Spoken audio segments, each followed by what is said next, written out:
If your primary dynamic of leadership is movement, as we learned early on, if you're called to lead people in a journey, then it will always involve change.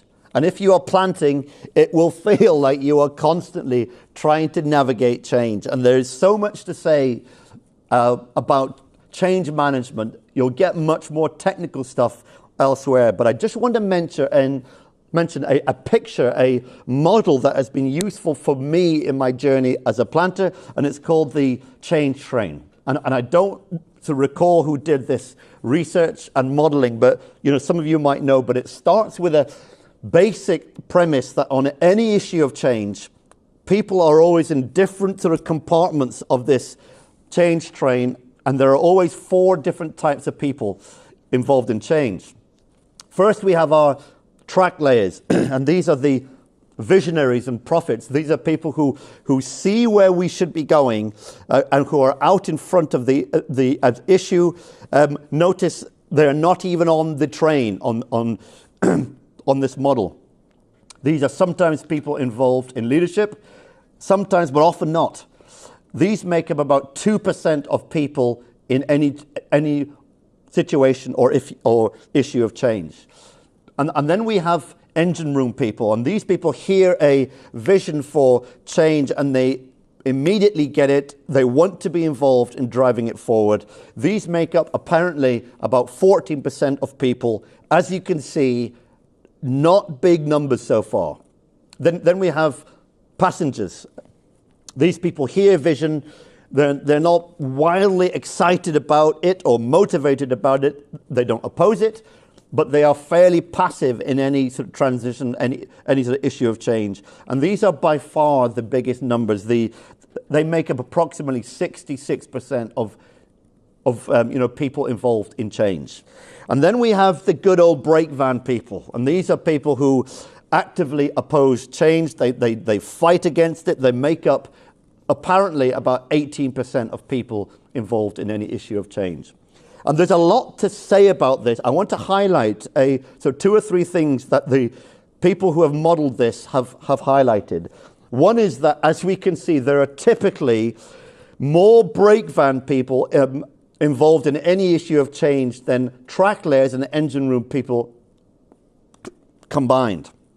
Secondly, track layers and brake van people, the front and back of it, both of these are motivated by emotion. They speak very emotively. These inner 2 sort of compartments of people are much more motivated by rational thought, and they speak in a rational way.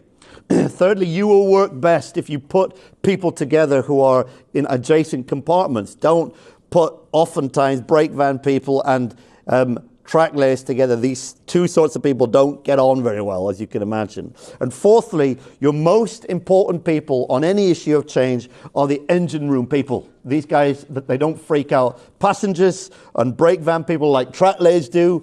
They are courageous, they are bold, they are absolute gold. And I found this change train image really helpful in our journey. But here's 1 or 2 things that I'll add to this from my own experience that were vital reflections for me as I moved on as a planter.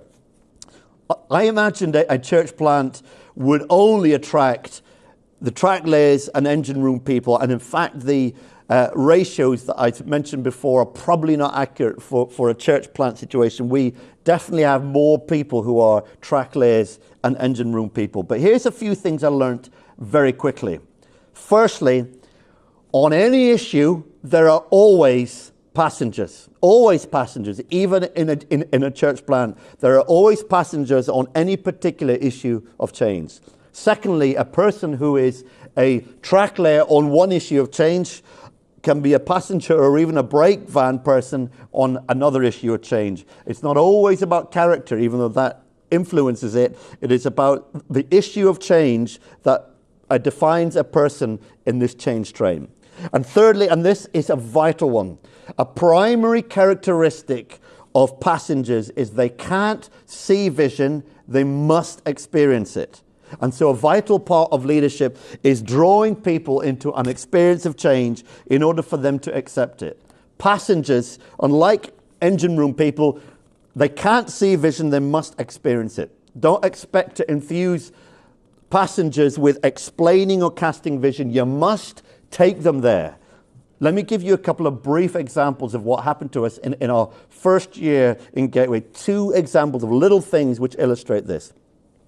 About 8 months or so into our journey, a couple of people came to me and said, we feel God is saying to us that we need to do a 24-hour prayer. All of us involved in it. Great idea.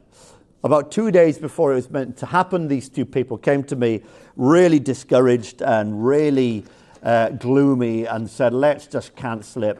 We have great big gaps in our rotas. Nobody's getting involved. It's really discouraging. Let's just draw a line. And that week was, funnily enough, when I was thinking and reading about this change train, and I said to them, let's do it. Let's do it anyway. Let's draw these people into an experience of change. Some of them hadn't prayed like this before. Let's see what happens. And in this 24 hours, in my 8-hour shift on the rota, I should have been alone for about 4 hours of the 8-hour shift. In actual fact, I was alone for about 45 seconds. People came, and then they came back, and they came back again. They were astonished by the presence of God in that little sort of prayer room. And the people afterwards, some of them who were really ambivalent, who weren't really keen, said, we need to do this monthly. It's such a good thing. People that had been passengers became engine room people after being brought into an experience of change. A few months later on, we did Alpha. Nothing groundbreaking or nothing earth-shattering about Alpha at all, obviously. And yet we had a number of people who were very ambivalent about it. Our young adults said, it's not new or cool enough. Surely we need something new or different than Alpha. Some people said it's not in the right cycle of our plant. We need to be doing other stuff. Some others just didn't like Alpha. And time again, unbelievably, I would sit down with people and say, we feel it is right. Let's do this. And in 2 months, I promise you'll be happy that we've done it. It was very, very significant time for us. A number of people became Christians. We had comments in meetings or in Facebook from those very young adults who were against it, saying, I wish we'd got involved. It sounds more fantastic. I'll do it next time. Passengers who have become engine room people, having been brought into an experience of change. And this happened over and over and over again in our journey. Whenever we encountered any kind of move or changes, and each time it happened with different people. And it happened so often that I began to see it as a regular pattern, and even started to look for it, and even disappointed when I didn't see it. Recognizing that on every issue, there are passengers. A track layer on one issue can be a brake van person on another issue, and passengers can't see vision, they must experience it.